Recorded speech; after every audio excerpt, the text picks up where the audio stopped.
everyone, and welcome to Black All Year. I'm Stepha Doucet, and this week I'm delighted to welcome back self-employed coach and leadership catalyst Ngozi Lyn Cole. As well as running her own business, Ngozi holds a number of non-executive posts, including chair of the North East Justice Together initiative and vice chair of the South Tyneside and Sunderland NHS Foundation Trust. She spent 18 years at the National Lottery Community Fund, holding several roles including England Director. Prior to this, she worked in community development, education, urban regeneration and housing. Ngozi has worked with funders and a wide range of organisations across the voluntary, private and public sectors on their leadership, their strategy and EDI journeys, including anti-racism.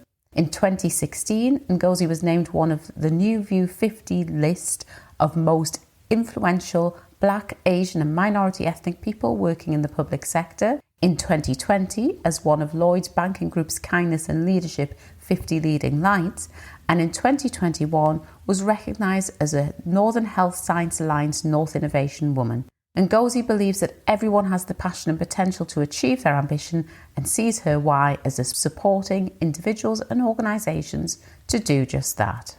Hi, Ngozi. It's really lovely to have you here. And you may not know this, but actually, the last time you were on, the video and the podcast from that are some of our, if not the most reviewed, the second most reviewed of all the ones we got, really, really popular.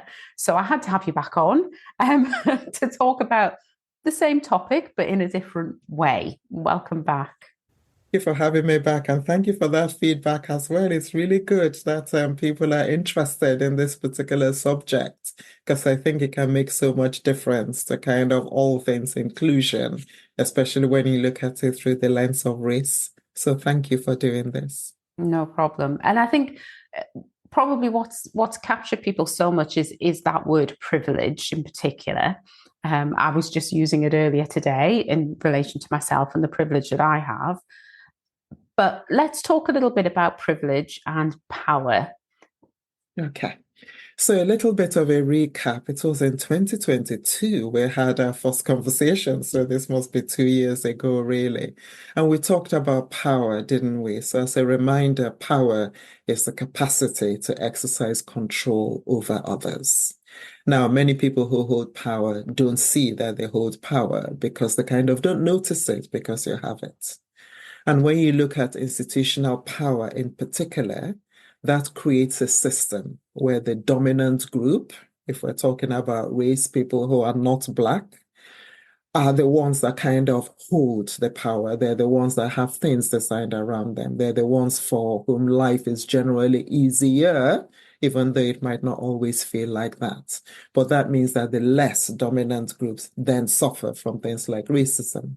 But if you look through intersectional lens, also sexism, ableism, classism.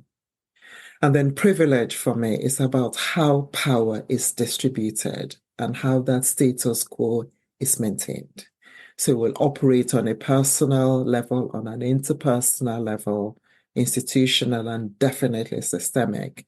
And it's all about giving unearned advantage, favors, and other benefits to people as opposed to people who are not in that dominant group.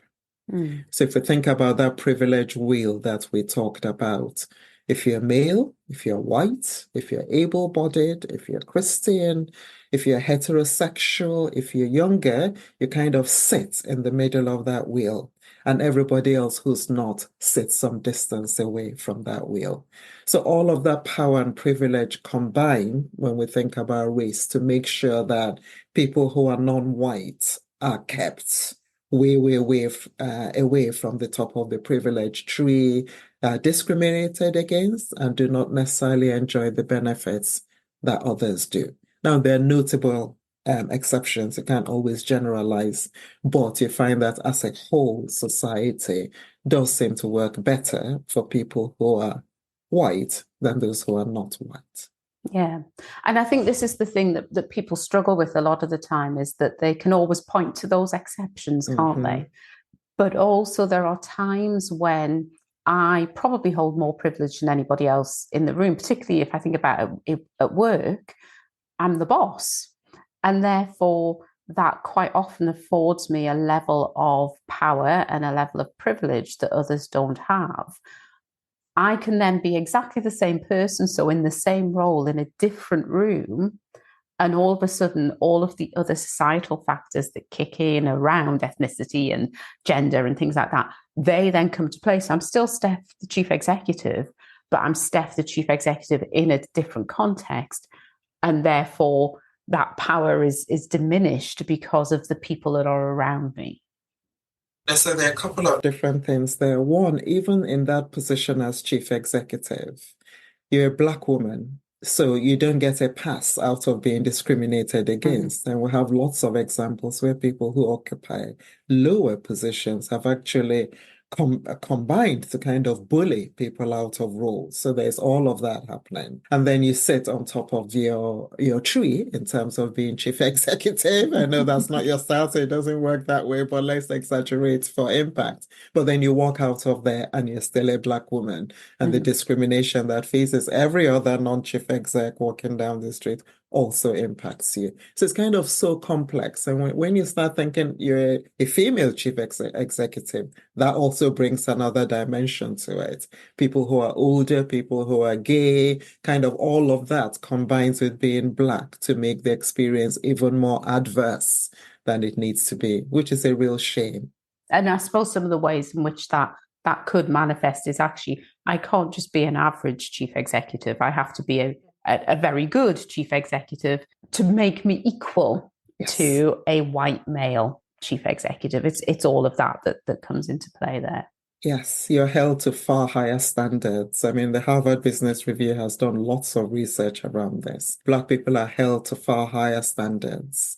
Something goes wrong, you are immediately put through some kind of disciplinary process that might not have been the case if you were Black. When it comes to promotion, you are sidelined.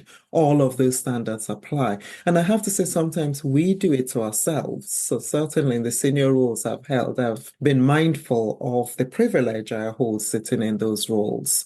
I need to be good. I need to this, I need to that, because I don't want the next person who looks like me coming through the door to have the door slammed in her face because I haven't performed to a particular level. So you can imagine how all of this combined kind of puts you under tremendous pressure, or even trauma, I would call it, that has led to people crashing and burning in the senior roles they hold because of all of this pressure you might put on yourself, but definitely pressure that society places on you. Yeah. And I suppose with that, actually, there's again, that internal, external sense of duty that I describe, but actually expectation that externally of things like I will represent and I will challenge and I will be an advocate for women and for people who are Black because of the privilege that I hold in lots of different versions, but also my profile and my role gives me that level of visibility that others might not have.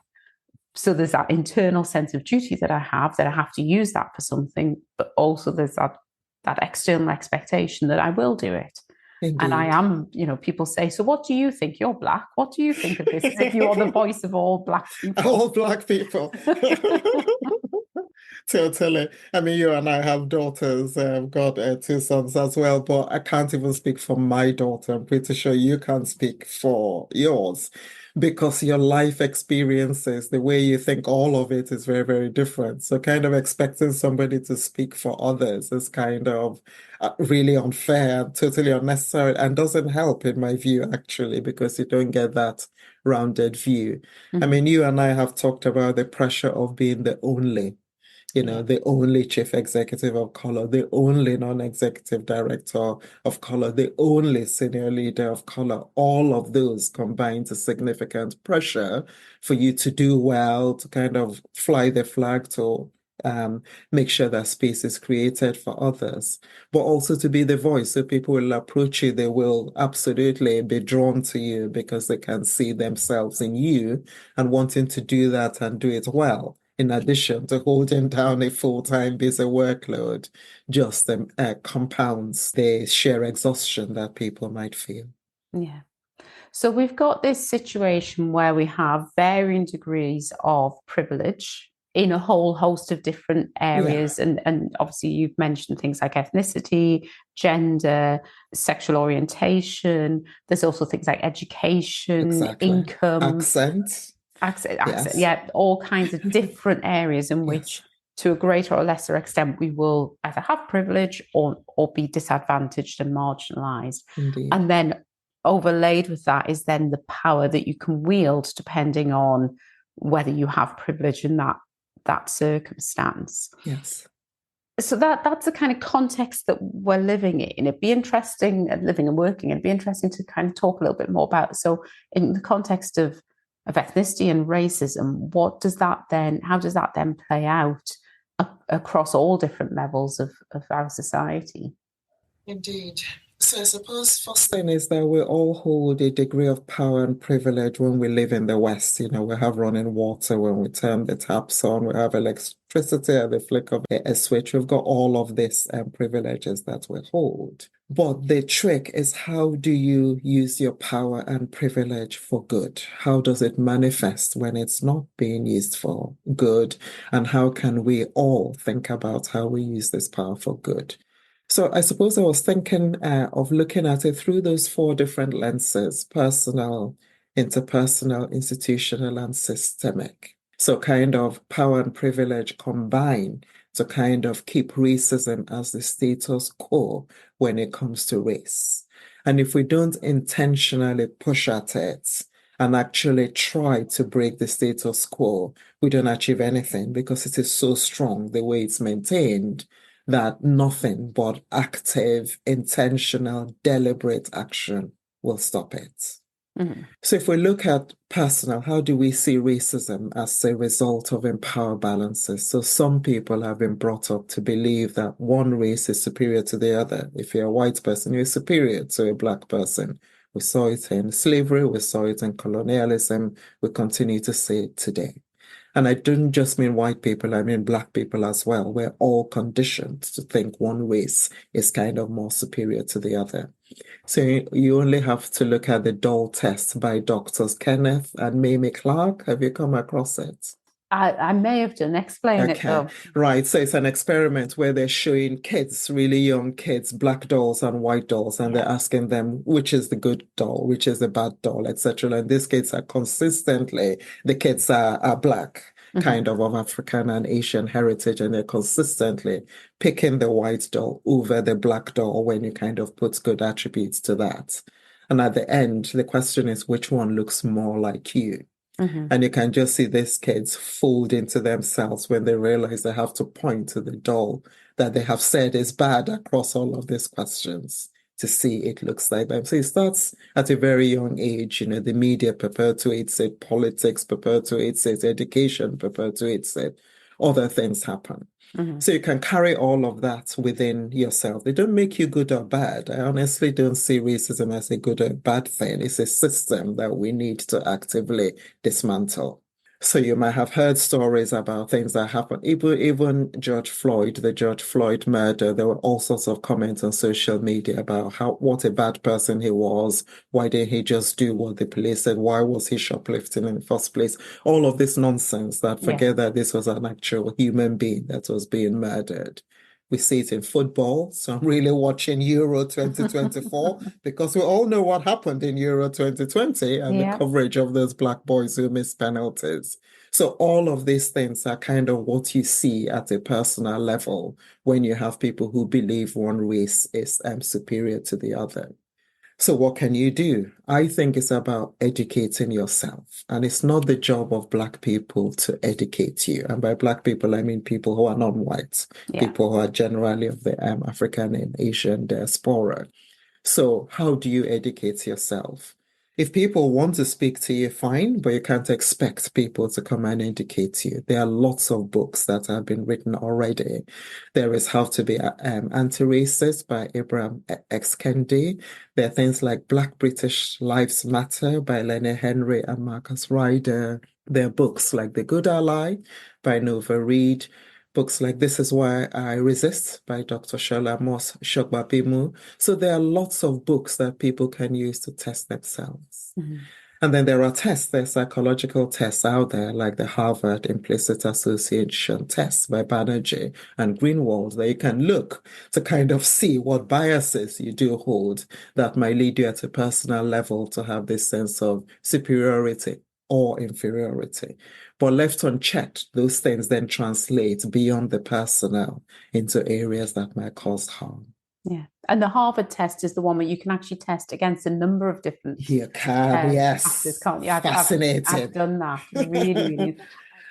So there's a UK version now. So there's space to click on a UK version if you go on the site, and it kind of then roots it into our own experience. I mean, it's not perfect, but it kind of gives people an indication of the biases they might hold, which mean that on a personal level, if you don't use your privilege there, you might continue to perpetuate the status quo of racism. Yeah. And I think a couple of things that you said there that were really interesting and chime with some of the things that I've heard recently about when people say and do something racist or are called racist, there's a real reaction in people. And actually there's something about we are living in a racist society, arguably world, and therefore it's not a personal accusation that you are being racist or that you are racist. There is something you can do about it, and therefore you are at fault. So I'm not trying to excuse that. Indeed. But actually, it's almost like it's no wonder, because the system and our society is feeding that to us all the time. So you have to, as you say, actively work against that. And I loved what you said about it's not our responsibility to educate. We may choose to, and I do that a lot, but sometimes I just can't be bothered. I've had enough. And it's kind of go off and do your own work. Exactly. Totally. And why should you be expected to be the one, especially when you get into instances where people go, how do you know that was racist then? How do you know that was racist? Explain it to me. And people should really look after themselves, I kind of think, Steph, because it's so difficult to go through this day in, day out. So when the point comes where you've just had enough, switch off the social media thing, give yourself a break, shut down in the conversations, just rest and recuperate, because studies are showing this is harmful. The trauma people are carrying is translating into several elements of their own health that we really can't be laissez-faire about people just not looking after themselves. So that was the personal. And then we have interpersonal. Yes. Okay. So when that personal comes out then and it passes from one person to the other, that's when you get the interpersonal areas where power and privilege work together to keep racism alive. And that point you just made about the status quo is that. So if you look at our ancestors living in tribes and communities, we needed to, for our own safety, only play nicely with people who are of our own tribe, because the other tribe might be hostile, might kill you. So we're all conditioned to kind of fear what is different, which is why the status quo is being maintained. So on an interpersonal level, you see things like racist abuse that happens. So kind of I try to avoid calling people racist, because there's something about labeling that shuts down. So if you tell me I'm homophobic, I immediately go, what do you mean? Of course I'm not. Defensive. I'm not hearing anything else that you talk about. But if we talk about racist behavior, racist language and all of that, sometimes it's softer. I'm not saying we all have to do it, but sometimes it's softer. And one of those things are the things that we know as microaggressions. I really don't like that term at all. I came across a term called exclusionary practices that I think is much better. Yeah. Because it's all those, oh, you're so articulate. I don't say color. Why are you so angry and aggressive? All of these things. I don't know if you saw American Airlines had removed 8 black men from a flight recently. Yes, because someone complained about body odor and somebody thought, I will remove all of the black men because that will solve the problem. Thankfully, 3 of them are suing American Airlines now, so let's see what happens. So all of this passing between people, abuse, violence, spitting, all of this, even murder, all of that is very much interpersonal. So you can operate in that way. So what are the things that we can do? It's about calling out that behavior, but only when you have the strength and the power to do it. You don't always have the strength and power, in which case it's all right to look down on your shoes. But calling things out when you see it, not waiting for somebody else to speak, and definitely not going back to the person hours later to go, oh, I thought it was terrible what that person said. What's the point of that? So we need to be calling it out. But we can also call in, which is that, oh, hang on a little minute, and Ngozi, why did you use that language? What did you mean by that? What was going on for you there? I've read something that leads me to think that's not acceptable, etc., etc. It's also about allyship. How can we be authentic allies? Not the performative allies on social media, posting squares and all sorts of things that I look at me, anti a good person. Authentic allyship, which is about creating space, creating voice, making sure that people can absolutely interact with what's going on. So I suppose using those tools mean on an interpersonal level, you can then be mindful of what you're going to say before you actually say it. And if you get it wrong, of course, we all get it wrong. Check in yourself, going, I'm so sorry. This is not what I intended to say. I will do better, etc., etc. Yeah. Yeah. And I think sometimes just that on that last point, just saying, I didn't realize that was offensive, racist, or whatever. I do now. Yeah. And I'm sorry. That goes a long way. It's the I love that Maya Angelou quote, do the best that you can until you know better. And when you know better, then do better. Love it. And it can be 6 months later. It doesn't have to be overnight. It kind of really does help when people do that. Great. So what's the next level after the interpersonal? So institutional. So clearly we're funneling up me as a person, me interacting with other people. And then we as individuals make up institutionals, our charities, our schools, the NHS, the police, and all of that. So all organizations, I was going to say most organizations, but it's not. It's all organizations, I believe, can have a dominant culture that favors some people over others. And if you look at our public institutions in the UK in particular, you can see in terms of representation that Black people are not holding positions of power in the way white people are. So kind of when people go, it's not a problem in our organization, not in my backyard, I will listen to that after you have asked the marginalized people in your organization what they think and got that positively. And not asking them from a position of power, really wanting to listen to what people are saying.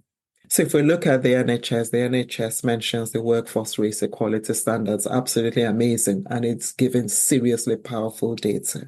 White applicants significantly more likely to be invited to interviews, to be appointed from shortlisting. Black people more likely to experience bullying, harassment, and abuse from colleagues, but also from the general public, more likely to be in the disciplinary process and all of these things. I just heard on the news earlier that policemen that have been implicated in terms of investigating the Stephen Lawrence murder really badly. What was this? This must be over 30 years ago now. They're not going to be prosecuted. And I'm thinking, what a surprise. We all thought they were going to be immediately prosecuted and kind of put in jail. Of course, that's not happening. So all of those are really institutional racist behavior that can happen. Yeah. So what can we do? What can we do to use our power and privilege there? Ask your organization where their anti-racism strategy is. Some organizations will say, we have an EDS strategy. I get that, and that's absolutely fine. But underneath it, what are you doing about anti-racism? And often we know the what about. So if you start talking about race, you go, well, what about disability? What about this? What about that? Yes, you should do something about all of that. But that question is often used to silence you to stop talking about race. So what's the strategy? The strategy should be a meaningful strategy, not something that one or two of us have written in an office and sent out to the world. So I came up with a little model that is called paper. So you prepare for your strategy, prepare for what it's going to look like, get the defensiveness out on the table, be serious about this. So you prepare. Then you do an audit. Let's find out how we're doing now. So it's not about good or bad. Where are we now? Where are we in terms of people feeling included? Where are we in terms of people experiencing racism, etc.? So that's the audit. And then let's have a plan, a clear plan with objectives, with action points, with clear rules and responsibilities, with targets, with an understanding of what success looks like. And then let's do it. Let's execute. Let's get on with it. Not waiting to make it all shiny and working perfectly straight away. Let's just get on with it. But let's have a review element. So the R is about review. Let's have a look at it in 6 months, quarterly, whenever, and see how we're doing and see whether we need to ramp up or ramp down or whatever. So asking organizations those meaningful things, pushing leaders. And if you're in a leadership position, what are you doing? What conversations are you having? What questions are you asking? What sort of things are you seeing that enable you to think, well, let's create an organization that is inclusive for everybody, not just for some people? I think that's a really interesting approach. And what I wonder is, if you are an organization that currently doesn't have any Black employees, should you be doing this?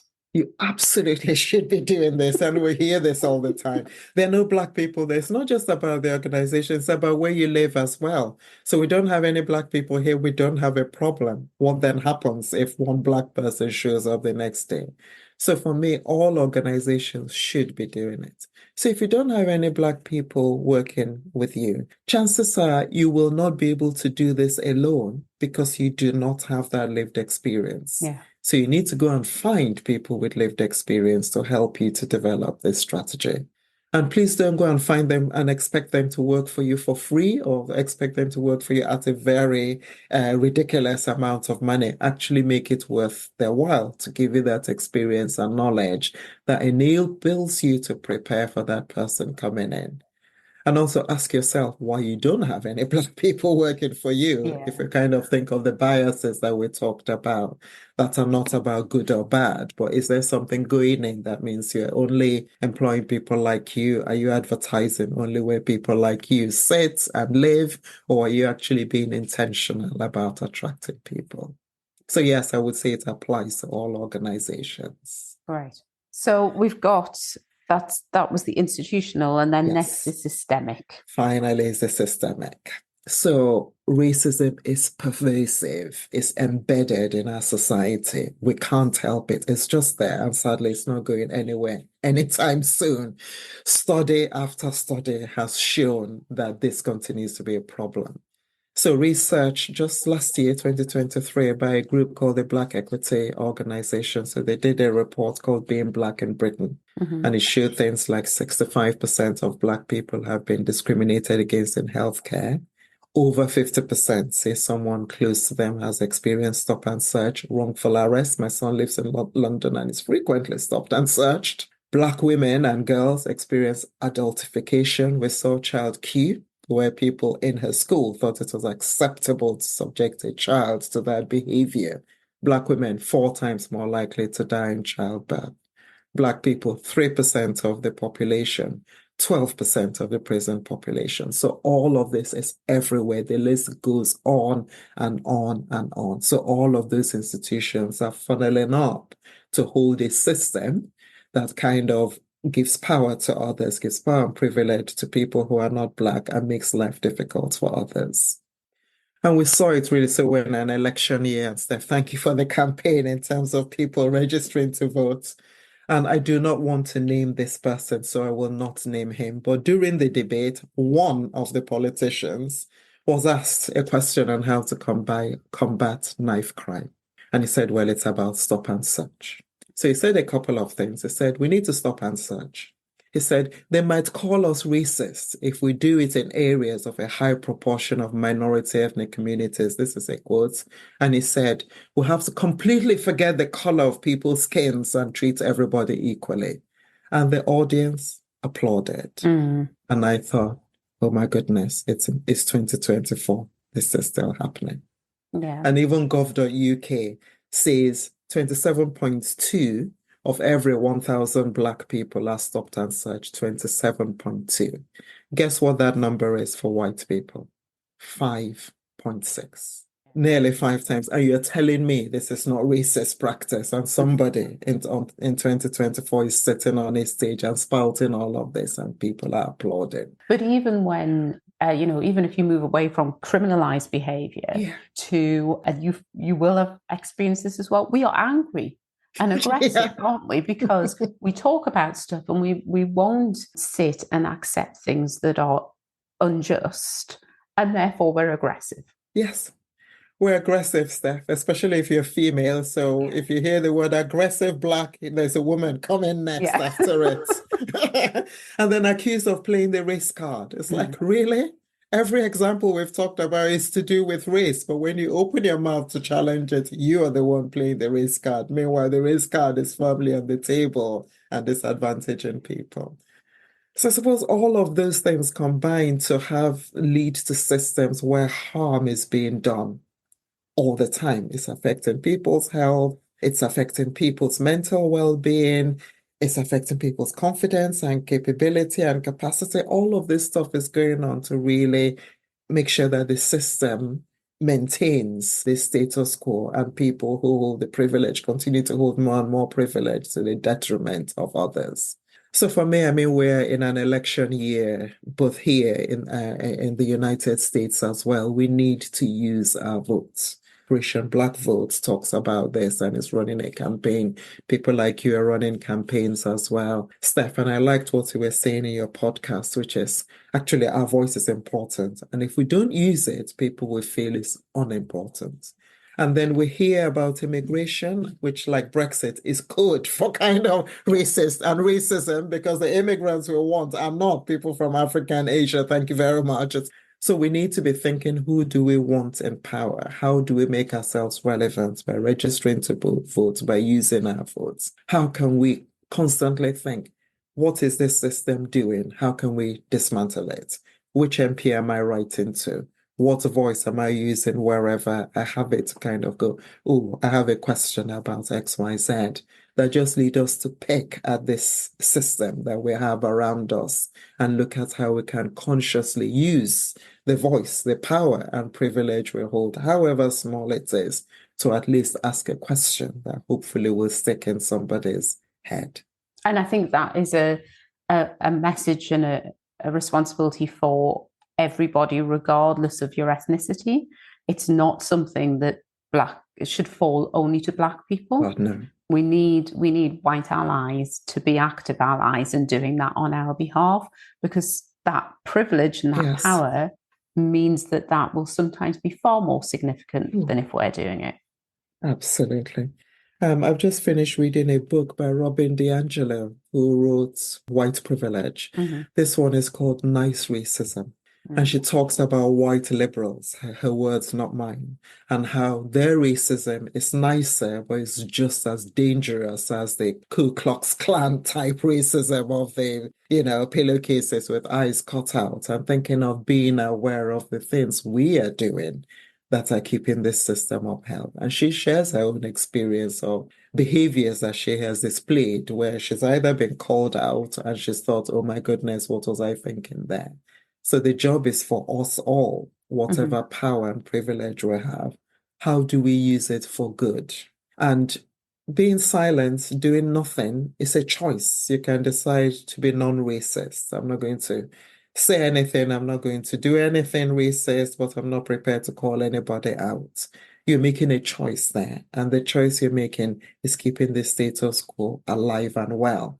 So you're contributing to that system, whether you like it or not. So I suppose inaction is not an option. So whoever we are, whatever color we are, how are we using our power and privilege for the good of the wider society? What a great place to finish. Thank you so much, Ngozi. I'm sure I will ask you back in future, but thank you for sharing your thoughts and wisdom once again. Always a pleasure, Steph. Always a pleasure. I really enjoy shooting the breeze with you. So let's absolutely do it again. Thank you. I hope you've enjoyed that episode of Black All Year. It would be great if you could subscribe and review, because not only will it make sure that you get the content, but it'll help other people to find it too. Take care.